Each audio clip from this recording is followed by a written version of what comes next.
Hi everyone, and thanks for joining us today at Ikeena's Kitchen. Today in this episode, I'm going to be sharing with you my secret recipe for red curried lentils. It's one of my favorite vegetarian recipes, and I just really love how it speaks to the diaspora and gives a really, really grateful nod to those in East Africa. So come on, let's make it.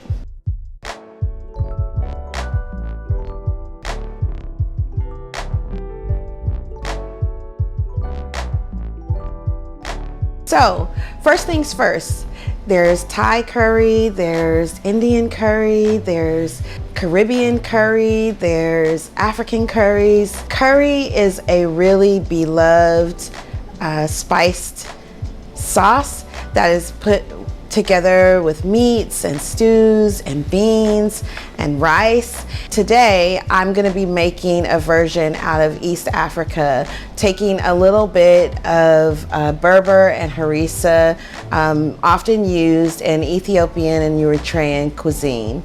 The reason I'm doing that is because there's a really heavy influence in my area in Oakland, California, of Eritrean and Ethiopian cuisine. And when you go to some of those restaurants, the curries are very red, they are very pungent, they taste so very good, and they remind me of home.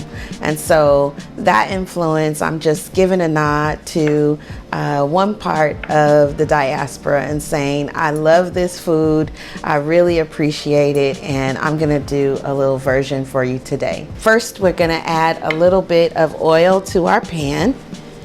And I'm using coconut oil today because it just works well. I'm gonna put about 1/4 cup to start. And I'm just gonna turn my fire down just a little bit. And don't worry if it smokes a little bit, it's fine.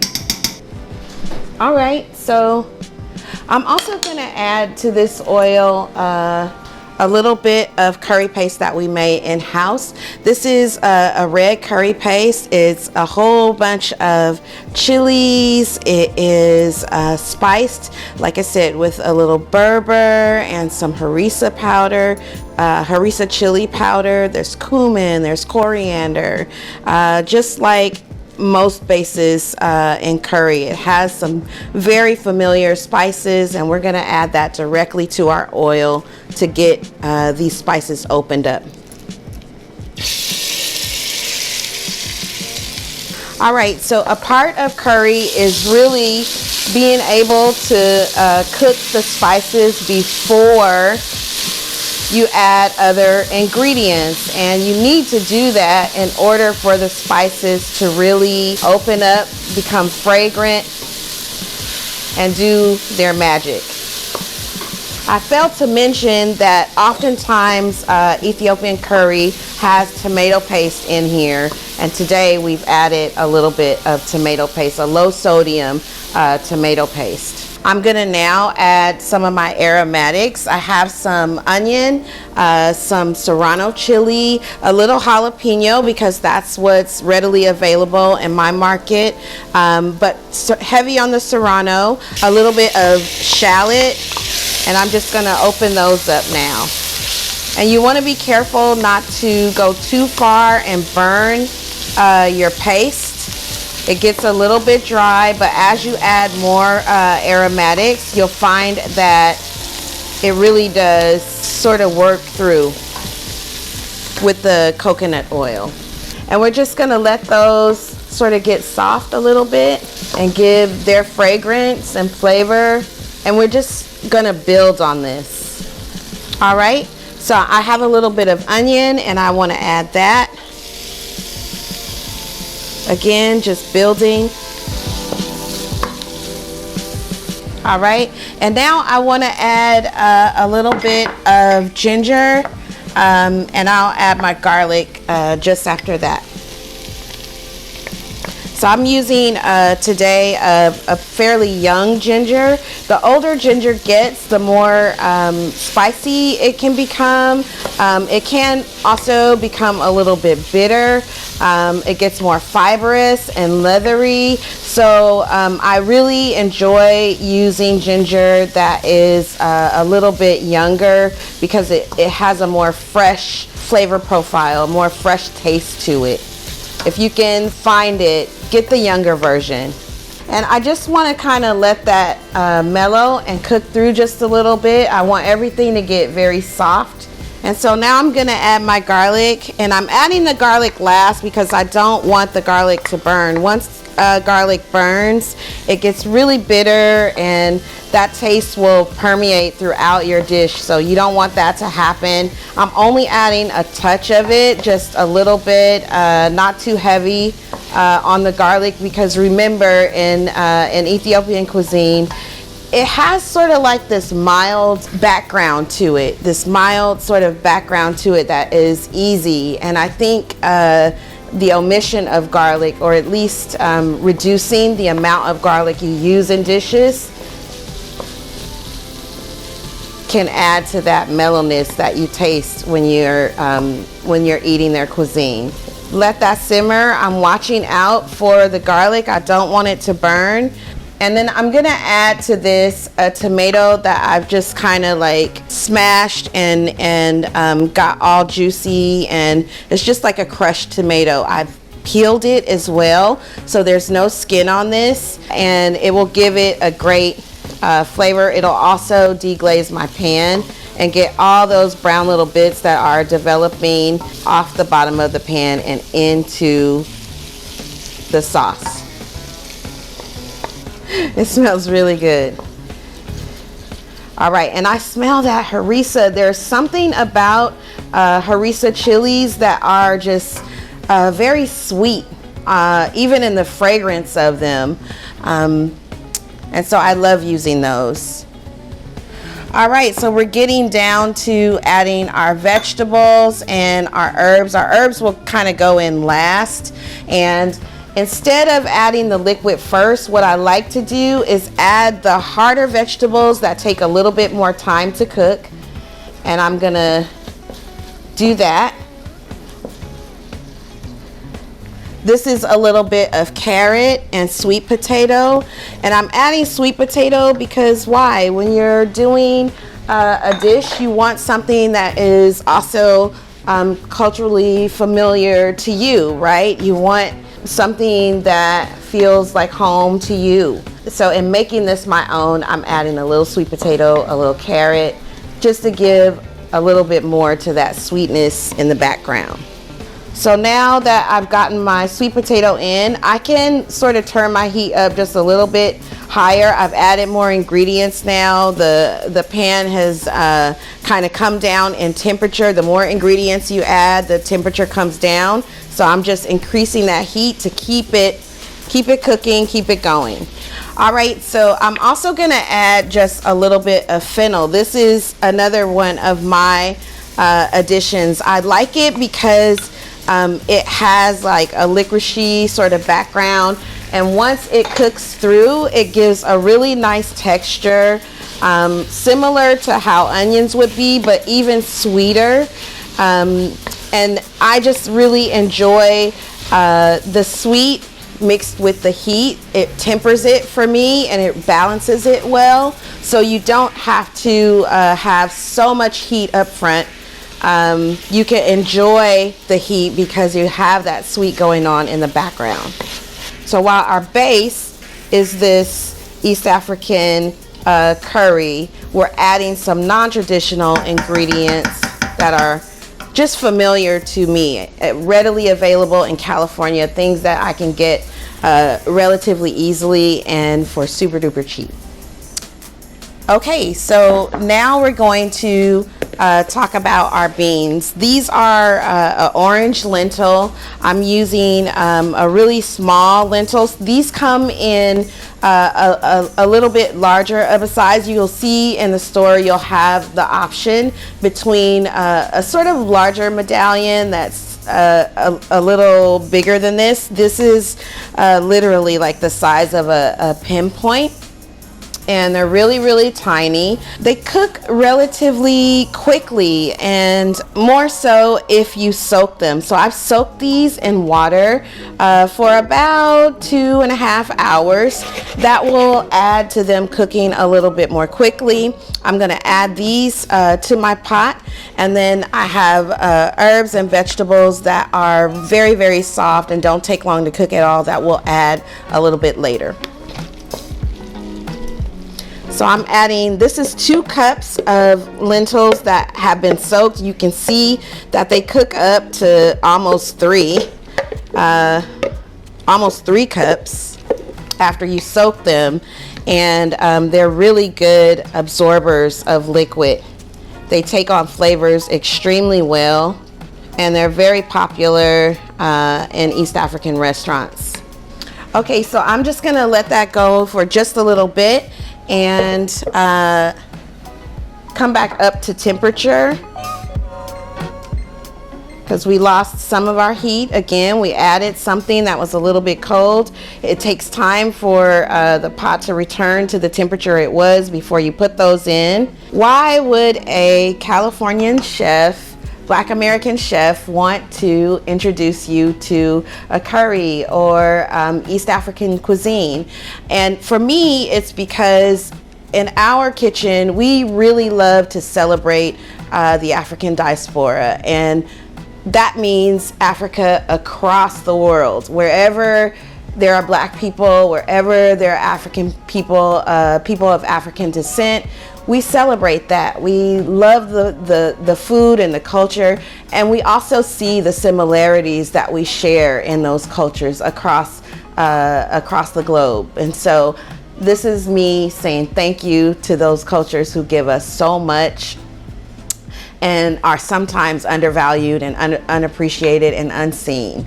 I'm gonna add to this just a little bit of chicken stock. I'm using a chicken stock powder to create that chicken stock right in the pot. You can use a bouillon cube, you can use a bouillon paste, or you can use a homemade stock. I'm adding roughly about 3 tablespoons, and I'm just gonna work that into my lentils and my sauce. And then I'm going to add my water. And different curries from different places in the world, you know, this might be a time where they added a mixture of, say, water and coconut milk, or different types of liquids. So yeah, about using chicken stock. It's up to you if you want to introduce real chicken stock into your dish, but it won't be vegetarian after that. In my neck of the woods, I shop in Berkeley a lot. We have all this access to a lot of vegan and vegetarian substitutes for chicken powder, for broth powders, and today I'm using a vegetarian chicken stock. It tastes like chicken stock, but it's not quite made of chicken. So it's a lot of herbs and spices and salt and pepper and things that they put together to make it taste like a chicken soup a little bit. And so that gives a background, a depth of flavor, and a little bit more than, say, water added to your curry. You don't want to water down your curry. You want to add to it, and it's all about building flavors, and that's what we're doing here. And so what I like to eat with this in particular is a sort of spiced rice that has a coconut cream on top. So I'm using today a brown rice. It's a long grain rice from California. The bulk brown rice that you typically get in Whole Foods stores, they will require that you cook these for about 2 hours. This particular variety that I'm using today is a quick cook, and you can cook it in about 30 minutes. And so I'm just going to put this in a pot with some spices and get some water into it, and a little pat of butter, or faux butter. Today we're going vegetarian. And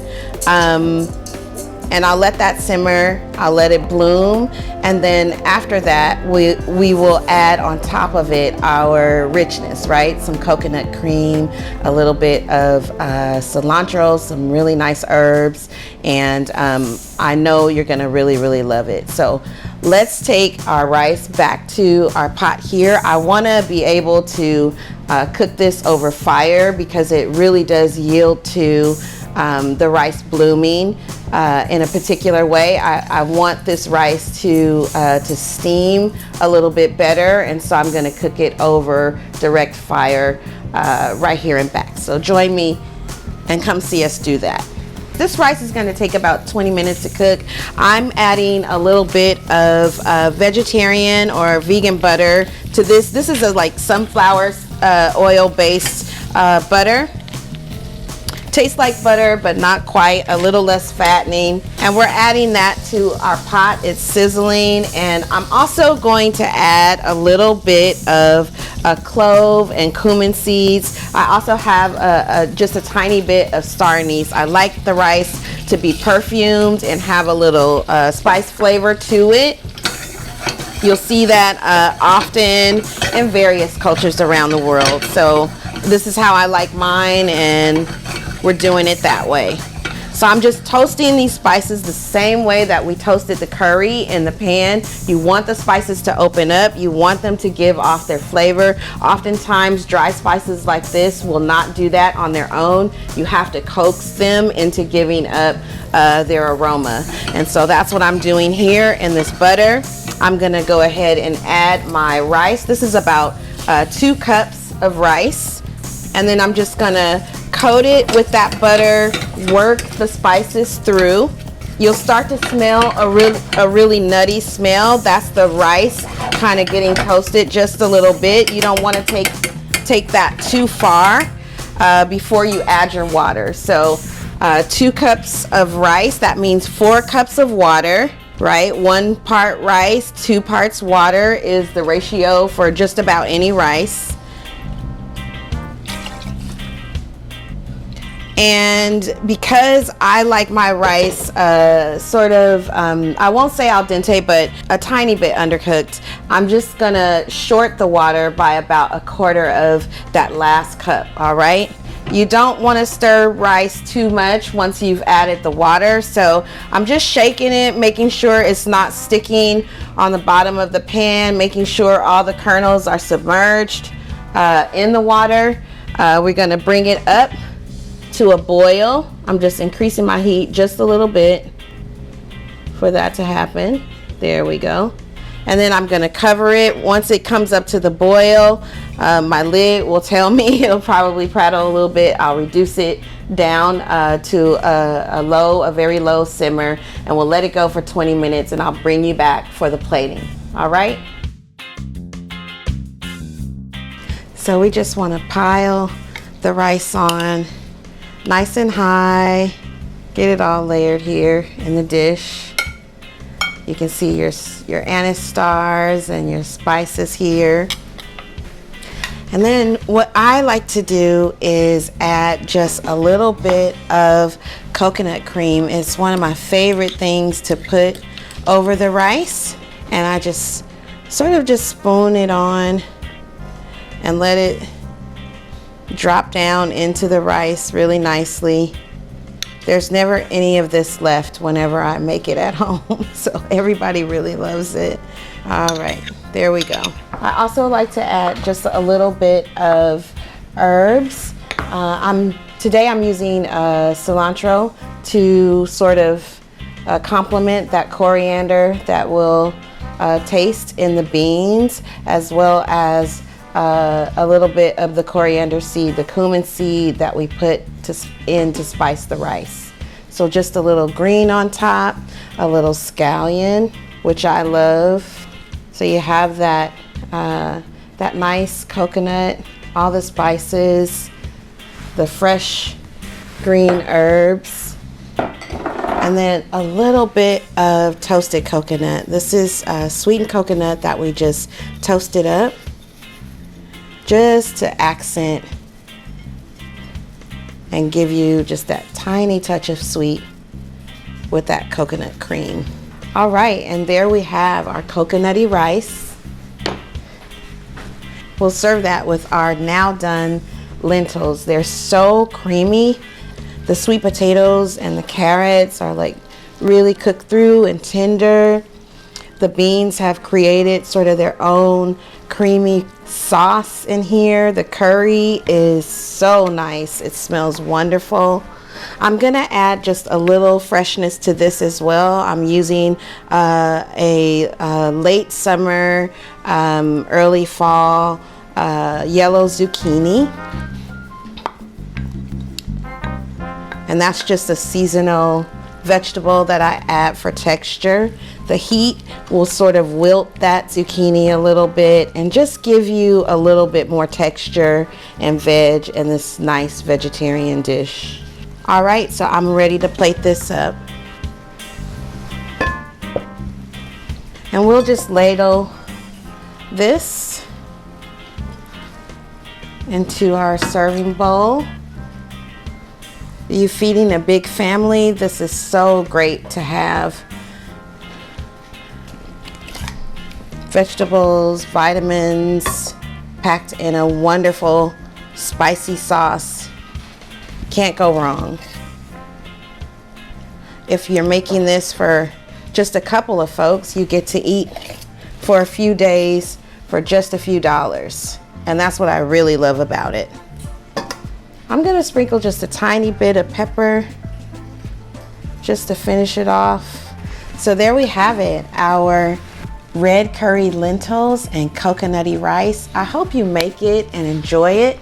And if you want more recipes like this, you can visit us on our website at www.ikeenaskitchen.org or follow us on social media at Ikeena's Kitchen across platforms.